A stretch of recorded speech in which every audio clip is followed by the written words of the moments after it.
Baik, bismillahirrahmanirrahim. Para peserta didik yang saya cintai dan yang sangat saya banggakan, kita akan lanjutkan pembelajarannya di video yang kedua. Tadi di video pertama kita baru membahas pembagian kekuasaan sebuah negara. Jadi baru secara global ya. Yang kita akan bahas sekarang adalah pembagian kekuasaan di negara kita, negara tercinta kita, negara kesatuan Republik Indonesia. Nah, pembagian kekuasaan dalam pemerintahan Indonesia di negara kita ini ada dibagi dua bagian. Ada yang disebut pembagian kekuasaan secara horizontal dan ada pembagian kekuasaan secara vertikal. Apa itu kekuasaan horizontal dan vertikal? Mari kita simak bersama-sama. Pembagian kekuasaan secara horizontal yaitu pembagian kekuasaan yang dilakukan menurut fungsi lembaga-lembaga tertentu. Jadi kan begini ya, barudak peserta didik. Kan negara kita itu banyak sekali tugas dan pekerjaan yang harus dikerjakan oleh sebuah negara. Maka sangat tidak mungkin sebuah pekerjaan itu dilakukan oleh satu lembaga. Ya, misalkan oleh eksekutif, di dalamnya ada presiden kan. Semua dilakukan oleh presiden, yang membuat undang-undang presiden, yang melaksanakan undang-undang presiden, yang mengadili melanggar undang-undang presiden, mengatur nilai rupiah presiden dan sebagainya. Itu sangat tidak mungkin dan akan keteteran sekali. Oleh karena itu maka perlu adanya pembagian kekuasaan. Maka yang dimaksud dengan fungsi lembaga-lembaga tertentu itu adalah di negara kita dibagi beberapa pembagian kekuasaan, yang membuat undang-undang siapa, yang melaksanakan undang-undang lembaganya apa, yang mengadili pelanggar undang-undang negara lembaganya apa. Sehingga pekerjaannya akan teratur dan dilakukan sesuai fungsi lembaganya masing-masing. Gitu. Kemudian yang kedua, secara vertikal. Vertikal itu pembagian kekuasaan yang dilakukan berdasarkan tingkatan pemerintahannya.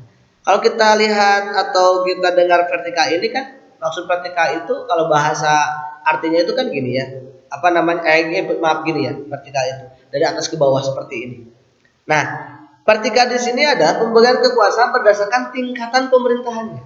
Nah, berdasarkan Undang-Undang Negara Republik Indonesia tahun 45 pasal 18 ayat 1, bahwa negara Indonesia itu kan dibentuk atas daerah-daerah provinsi. Setiap provinsi itu dibentuk atas kabupaten dan kota. Setiap provinsi dan kabupaten kota itu memiliki pemerintahannya masing-masing yang diatur oleh undang-undang. Nah, berdasarkan undang-undang tersebut, maka Indonesia ini dibagi ke beberapa pemerintahan daerah.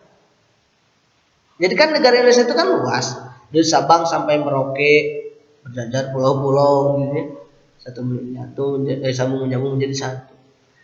Negara Indonesia itu kan luas, penduduknya banyak, sangat tidak mungkin untuk mengatur penduduk yang begitu banyak, wilayah yang begitu luas oleh satu pemerintahan, misalkan oleh pemerintah pusat saja mengatur seluruh Indonesia.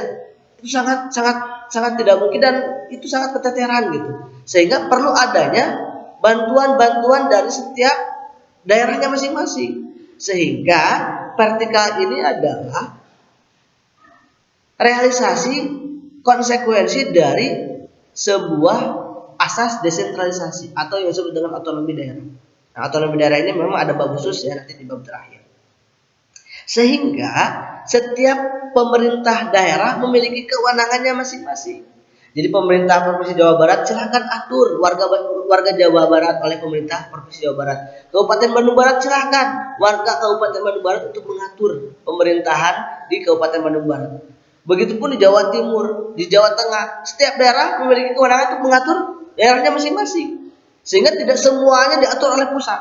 Setiap daerah berhak memiliki kewenangan untuk mengatur daerahnya masing-masing. Nah, itu yang disebut dengan berdasarkan tingkatan pemerintah pusat, provinsi, kabupaten atau kota. Itu mengatur daerahnya masing-masing. Sehingga terbagi kekuasaannya gitu. Tidak semua ke pusat. Maka kalau semua ke pusat kan keteteran. Nah, itu. Paham ya sampai sini? Kalau belum paham nanti boleh kamu tulis di kolom komentar di bawah Classroom kalian. Tulis pertanyaan kalian, insya Allah nanti akan saya jawab dan akan saya layani selama pembelajaran berlangsung ya. Bagi yang belum paham tentang materi ini, silakan tulis saja sebuah pertanyaan-pertanyaannya. Insya Allah nanti akan saya jawab. Selanjutnya, nah ini yang dimaksud oleh saya itu tadi ya. Vertikal, pemerintah pusat, provinsi, kabupaten, kota berdasarkan tingkatan ke atas. Nah, kalau horizontal itu berdasarkan fungsi-fungsi lembaga tertentu, eksekutif, legislatif, yudikatif, eksaminatif, inspektif, dan kekuasaan moneter. Ini yang ada di Indonesia. Nanti kamu boleh baca sendiri di buku eksekutif itu isinya apa aja dan dipegang kekuasaannya oleh siapa. Legislatif juga sama, yudikatif juga sama. Di situ ada lengkap di buku kamu yang kamu pinjam di perpustakaan. Tinggal kamu baca.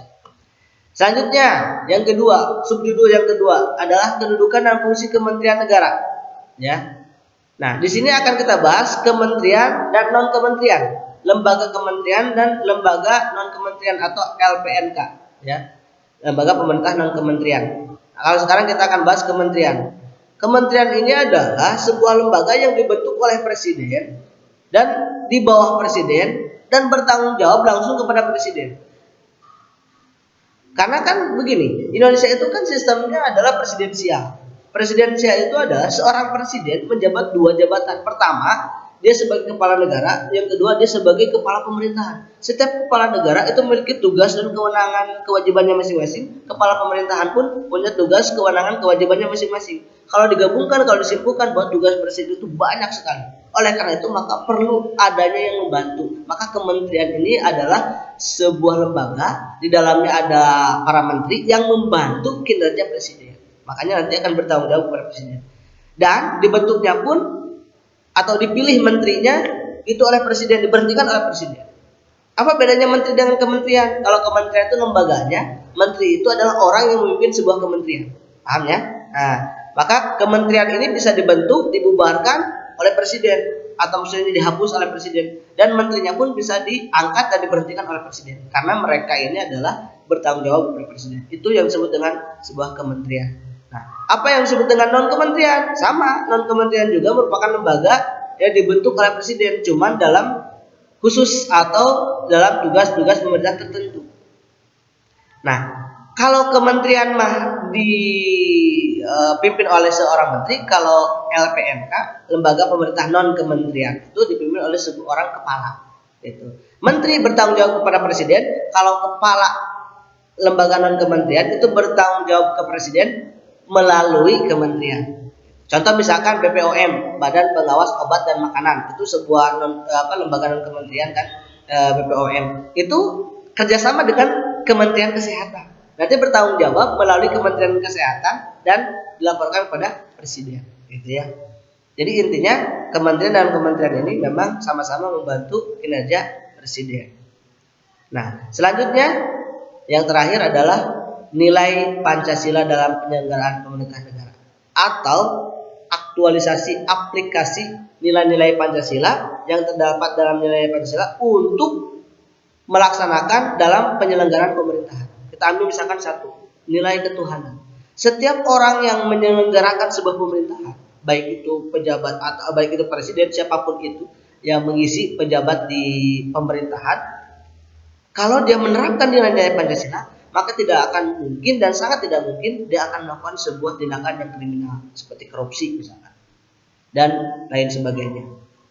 Kenapa? Karena dalam hatinya memiliki nilai-nilai Pancasila, ada sifat ketuhanan dalam hatinya, sehingga dia merasa bahwa dia senantiasa dengan Tuhan. Ketika dia mau melaksanakan perbuatan yang jelek, maka dia tidak akan melakukannya. Kenapa? Karena memiliki nilai-nilai ketuhanan. Baik itu sila yang kedua, ketiga, keempat, dan kelima. Nah, intinya adalah nilai-nilai itu diterapkan dalam menjalankan pemerintahan. Ketika nilai-nilai itu diterapkan dalam penyelenggaraan pemerintahan, maka insya Allah akan terwujud negara yang aman, tentram, dan sejahtera. Oke, para peserta didik, mungkin itu aja yang dapat saya sampaikan. Mohon maaf atas kekurangannya, karena waktunya sangat singkat sekali. Ya, beda dengan tatap muka. Sebenarnya kalau tatap muka itu lebih lugas, lebih luas untuk pembahasannya. Kalau di sini mungkin sangat singkat dan saya penjelasannya singkat-singkat karena terpatok dengan waktu. Kuota juga mungkin kalian terlalu banyak menggunakan kuota untuk menonton video ini. Sampai di sini saja. Insya Allah nanti kita akan ketemu langsung. Insya Allah suatu saat nanti. Semua akan indah pada waktunya. Asik. Ya. Terima kasih.